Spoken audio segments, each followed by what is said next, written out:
नमस्कार। आप देख रहे हैं बेगूसराय फ्रंटलाइन। इस वक्त मैं बरौनी रिफाइनरी के टाउनशिप परिसर में हूं। यहां 26 तारीख को मान्यता प्राप्त यूनियन का चुनाव हुआ, जिसमें बीटीएमयू ने जीत हासिल किया। बीटीएमयू ने श्रमिक विकास परिषद को 104 वोट से मात दिया। यहां पर हमारे बीच हैं एटक के महासचिव संजीव कुमार से मैं जानना चाह रहा हूं। सबसे पहले इस शानदार जीत पर आपको संजीव जी बधाई। आपको भी बहुत बहुत बधाई हो। कैसा फैक्टर था जो आपने जीत हासिल किया? देखिए, इलेक्शन में स्ट्रेटजी से चुनाव लड़ी जाती है। इलेक्शन सिर्फ पार्टी और पॉलिटिक्स से नहीं लड़ी जाती, वो भी ट्रेड यूनियन का चुनाव है। ये चुनाव बरौनी रिफाइनरी के एम्प्लॉय को एक सीख देके गई है। सत्ता हो, समय हो, ताकत हो, नौकरी है, सबकी एक्सपायरी डेट होती है, लेकिन अच्छे स्वभाव की कोई एक्सपायरी डेट नहीं होती। क्या आपको पूर्व लग रहा था जो हमारी एटक की ऐसी शानदार जीत होगी? हम तो शुरू से ही कॉन्फिडेंस थे, पहला दिन से ही कॉन्फिडेंस थे कि हमारी यूनियन जीतेगी, अब कोई डाउट नहीं था।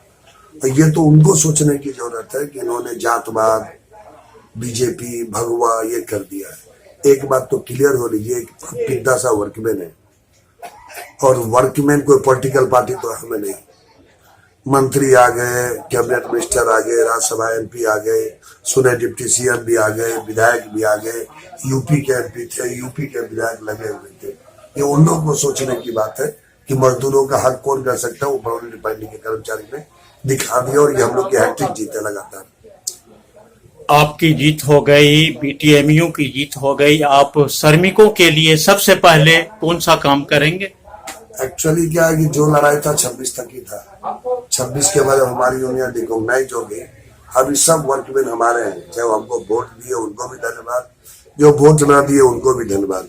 अब मेरा काम रहेगा कि उन लोग को रिझा के अपना संगठन को आगे बढ़ाएंगे, और हमारे लिए कोई प्रायोरिटी नहीं है, सब काम मेरा प्रायोरिटी है।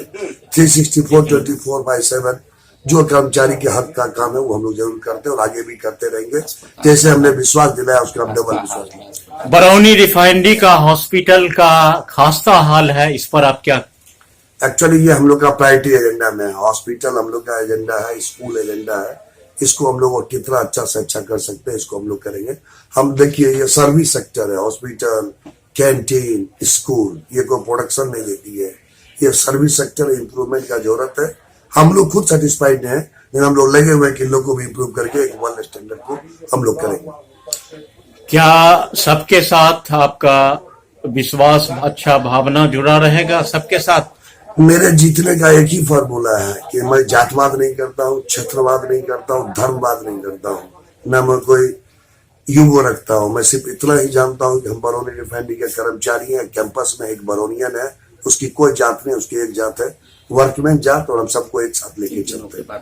माननीय प्रधानमंत्री जी बेगूसराय आ रहे हैं, आगमन उनका होने जा रहा है। आप श्रमिक लीडर हैं, क्या उनसे आप मांग रखेंगे? मेरा उनसे दो ही मांग रहती है। एक तो लेबर लॉ को जो चेंज कर रहे हैं, जिसमें वर्कर की राइट की हनन हो रही है, उस लॉ को पास न करें। और दूसरा कि IOCL इतनी बड़ी कंपनी है जो कोविड में पूरे वर्ल्ड को बता दिया कि IOCL से बढ़िया कोई कंपनी नहीं है, इसको डिसइन्वेस्ट ना करिए। मेरा मुख्य दो ही मांग है उनसे, और बाकी तो जो मांग है वो आप लोग अपने मैनेजमेंट से कर ही लेते हैं। पॉलिसी वाइज हमारी दो ही मांग है उनसे।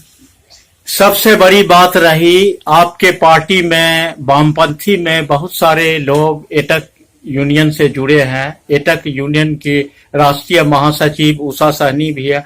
आपने किसी राजनीतिक दलों को नहीं बुलाया और अपने दम पर चुनाव लड़ा और चुनाव में शानदार जीत हासिल की, इस पर आप क्या कहेंगे? एक्चुअली क्या है कि हम लोग को, हमारे पार्टी के जितने भी सीनियर लीडर हैं, उनका आशीर्वाद मुझे प्राप्त था। उनसे हमारी जो सजेशन लेना था हम लोग लेते थे, लेकिन हम पे इतना विश्वास था कि हम लोगों ने इतना काम करके दिया है कि हम वर्कमैन का दिल जीत लेंगे। इसलिए हमने बोला कि चलिए आप लोग का खाली आशीर्वाद हमें देते रहिए, हम और हमारी टीम इसको लड़के जीत लेंगे। 24 का लोकसभा चुनाव सामने में है, आपकी क्या भूमिका होगी इस चुनाव में? हम लोग से जो बन पड़ेगा, हमारी पार्टी जिस गठबंधन के साथ रहेगी, उस गठबंधन के हम लोग से जो बन पड़ेगा हम लोग उनके साथ रहेंगे। आप चुनाव में जो आप मतदाताओं ने आपको वोट दिया, जो मतदाता ने आपको वोट नहीं दिया, उसको इस चैनल के माध्यम से क्या संदेश देना चाहेंगे? एक्चुअली उनकी एक सबसे बड़ी नेगेटिव क्या है, उन्होंने कोई एजेंडा से चुनाव नहीं लड़ा, सिर्फ वो लड़ा भगवा में कर देंगे, ट्रिपल इंजन सरकार, निगेटिव पॉलिटिक्स, मतलब पर्सनल अटैक हमारे ऊपर, बाकी किसी का प्रमोशन नहीं हुआ तो उसको कान फोड़ना, या किसी की ट्रांसफर हो गया कान। उन्होंने एजेंडा लेके कोई चुनाव, उनका एक ही एजेंडा था कि जितना निगेटिव है सबको एक साथ जोड़ ले। आपको लगता है कि कहीं पे कोई निगेटिव जोड़ के कोई यूनियन जीत सकता है, वोट 200-250 ला सकता है? जातवाद में उन्होंने लड़ाई लड़ा, जो एकदम हमारे कब से वर्कमैन के बीच हो। एक बात तो क्लियर हो लीजिए, लोग कहता है कि वामपंथ ये है वो है, आप भी ठंडे दिमाग तो सोच लीजिए। मेरा एक लाइन का स्टेटमेंट है, कितना ईमानदार से ईमानदार बीजेपी लीडर भी हो गया, जब मजदूर और मैनेजमेंट की बारी आएगी, उस ईमानदार बीजेपी लीडर का भी इंक्लिनेशन मैनेजमेंट साइड होगा। ये एटीट्यूड है। कितना बेईमान से बेईमान यदि लेफ्ट लीडर हो गया और यदि मैनेजमेंट और मजदूर के बीच में चुनना होगा तो बेईमान लीडर भी कम से कम वो मजदूर की ओर जाएगा। इसलिए बरौनी रिफाइनरी के एक एक जनता को मालूम है कि कौन उनका भला कर सकता है, कौन अच्छा कर सकता है। इसलिए ये लाल झंडा जब तक बरौनी रिफाइनरी रहेगी तब तक यह फहराते रहेंगे। और हम तो आपको पहले भी बोल चुके हैं, हम मजदूर हैं, हम लोग मेहनत से करते हैं और मेहनत में खून जलता और खून का रंग लाल है, इसलिए हमारे भी पार्टी का झंडा लाल। आप अपने वोटरों को, जो आपको वोट दिया नहीं दिया, उसको क्या मैसेज देंगे, क्या संदेश देना चाहेंगे? मेरे वोटर को यही मैसेज देंगे, आज के बाद आप बरौनियन हैं, हर एक सुख दुख में हम आपके साथ हैं। जो वोट नहीं भी दिया उनको बहुत बहुत धन्यवाद। बस पैसेंस बना के रखें, कुछ फ्रस्ट्रेशन उनमें है, लेकिन हम अपने कार्यकर्ता से यह अपील करेंगे कि जितना शालीन तरीके से चुनाव हुआ, चाहे किसी का भी इन्वॉल्वमेंट हुआ, हम लोगों ने एकजुट रह के काम किया। अब हम लोग को दूसरा काम करना है, आगे बढ़ना है, डेवलपमेंट करना है, मैनेजमेंट से लाना है, सरकार से लाना है। तो बी यूनाइटेड और मधुमक्खी खोता की तरह रहिए। जो 2-4 को छूट जाता है मधुमक्खी खोता, लोग को काटने करता है। हम कोशिश करेंगे पूरे बरौनी के वर्कमैन को मधुमक्खी के खोता की तरह रखे। अब एक आध को ढेला मार देता है तब तुम सब मधुमक्खी दिखाता डर मारा। इसलिए हम कोशिश करेंगे ना हमारे खोता को ढेला मारे, हम लोग यूनाइटेड रहे और यूनाइटेड होकर बरौनी रिफाइनरी का विकास करें। हमारा 3 फंडा पे हम यूनियन चलाते हैं। अंगूर वाला है कहानी कि अंगूर जाइए ठेला पे खरीदनी है, उसी ठेला पे 2 रेट का अंगूर रहता है, एक गुच्छा वाला अंगूर रहता है, एक टुकड़ा वाला अंगूर रहता है। गुच्छा वाला अंगूर का दाम पूछेगा तो 80 रुपए किलो और टुकड़ा वाला अंगूर को बेचिएगा तो 30 रुपए किलो। इसलिए जिसको 80 रुपए किलो बिकना है वो गुच्छा में रहे, नहीं जिसको 30 रुपए किलो बिकना है वो अंगूर से हट जाए। और सबसे बड़ा बात झाड़ू, झाड़ू एकजुट रहता है उसका स्टिक तो गंदगी को हटा देता है, झाड़ू टूट जाता है तो खुद गंदगी हो जाता है। यही तीनों फंडा पर हम रिफाइनरी के वर्कमैन को चलाते हैं।